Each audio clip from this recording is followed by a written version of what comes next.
Wanted by A.M. Wilson. Prologue. Frankie. Stop the car. Dylan looks at me from the driver's seat before returning his attention to the road. No.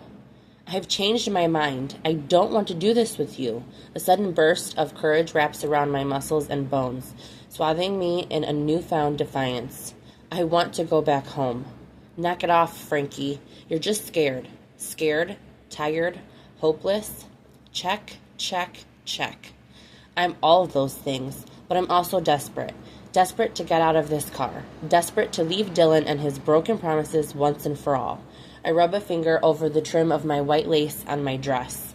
I mean it, Dylan. Stop the car. I'm not going to do this with you. I've changed my mind. I don't want to get wrapped up in this. What are you saying? I'm saying I don't want to marry you. We're breaking up. I'm saying I'm not going to California. 2 days ago, Dylan offered me a glimpse of a new life. A job opportunity for us that felt too good to be true. He found a temp agency that offered him low-income housing and a stipend in exchange for our cross-country move. A chance to get out of the shitty town holding us back. One rushed proposal and a cheap thrifted dress later, the minute we got far enough away from home, he ripped it all away from me. The promise of a fresh start? Gone. Because once Dylan revealed what the new life involved, I knew I didn't want it.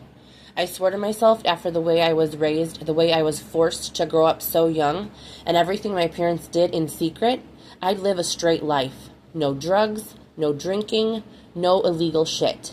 Up until this point, I've kept that promise to myself, and I have no intention of breaking it. Calm down, will you?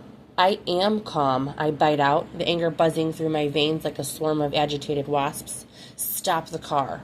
Frankie. Stop it. No. Pull over. I'm not pulling over. For fuck's sake, Dylan, pull the fucking car over.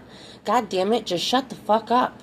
In the span of a blink, his knuckles meet my lips, shoving the soft flesh into my teeth. Pain blooms from the place his backhand connects. The taste of copper floods my mouth as a split forms in the top middle of my lip. He hit me. He actually hit me. The tires screech on asphalt. The smell of burning rubber fills the car as he returns his hands to the wheel and corrects our course, slowing down on the shoulder.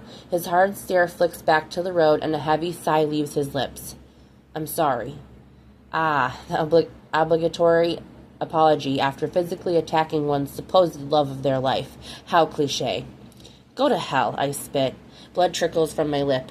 A peek in the side view mirror confirms a river of crimson dividing the pale skin of my chin. It drips steadily onto the white fabric stretched across my chest, visible between the open zipper of my coat. With the back of my hand, I swipe angrily at my face. I can't do this. I'm getting out of here. If he's not willing to stop, then I have to save myself. The decision sends my heart into a frenzy. I check the side of the road as Dylan accelerates slowly again. A road sign flashes past my window, leaving nothing standing in my way. Nothing to hurt me but the ground itself. The ditch is a little steep, but the tumble should help disperse the kinetic energy. I swallow hard. I think about flying, about stretching my body out, low to the ground before tucking into a roll. Protect your head, I remind myself as fear slithers through my veins. With possibly the last deep breath I'll ever be taking in my lungs, I open the door with my left hand, and pushing off with my right foot, I throw myself out. I land heavily in the ditch, and the air squeezes from my chest, leaving me breathless. My head bounces off the solid ground. The crack as my right arm crumples beneath the weight of my body is audible above the sound of car tires racing away. Clenching my jaw, I bite back a scream. Only a whimper escapes between my teeth. Time passes unchecked as I lie motionless, my body nothing but one giant pulsing heartbeat on the ground. Sticks and debris tear into the fabric covering my knees and burrow in my skin. Pain saturates my body, feeling the throb in my arm that took the brunt of the tumble. I cradle it close and regain my feet, stumbling into the trees lining the side of the highway. I blink heavily against a hazy confusion. I need to create distance. I'm not going back to him. There's no way he'll let me go if he finds me again.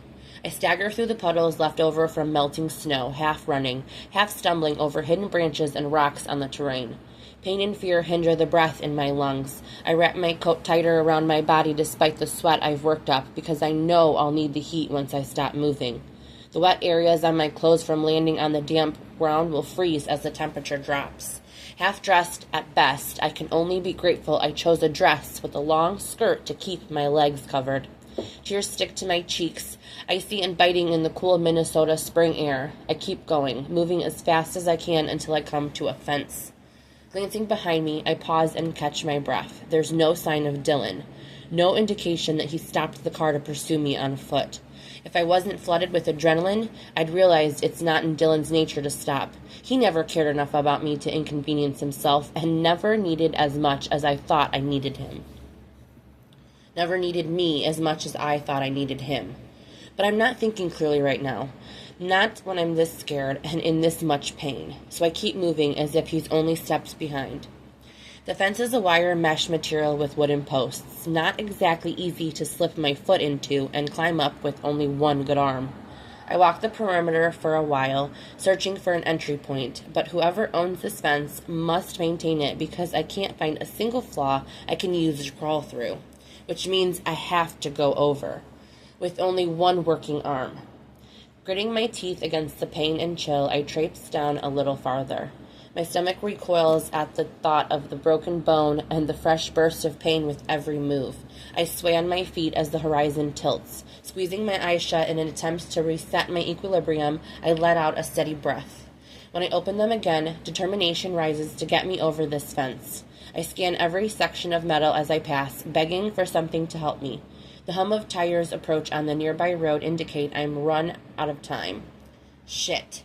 I don't know if it's Dylan, but I don't have time to assess the situation. If he's come back for me, by the time I see him, it'll be too late to get away. He'll drag me back to the car and force me to... The thought slips away on a gust of wind. I attempt to pull myself over with my good arm. The inflexible rubber of my soles makes climbing impossible. A frustrated grunt tickles my throat. Stepping the toes of one foot on the heel of the other, I slip hurriedly out of my shoes and throw them over the fence.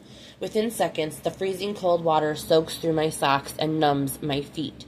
This is the only way to slip my toes into the small slots of metal and pull myself up enough to throw my legs over. The fingers of my good arm wrap tight around the top of the wire, and I thank the universe it isn't barbed or sharp in any way. My breath draws out of me in an anxious pant as I climb. My broken arm remains clutched protectively against my chest as I straddle the top. Without hesitating, I vault myself onto the other side. The rough landing jars my injured arm, and I cry out. A wave of nausea washes over me as my stomach roils at the blinding pain. My vision swims, animating the distant horizon. As I lean down for my shoes and slip them back on, I gag. Choking back saliva, I run for the trees. I don't know where I'm going, but I know I'm not going back with him, no matter what. What a fucking wedding day.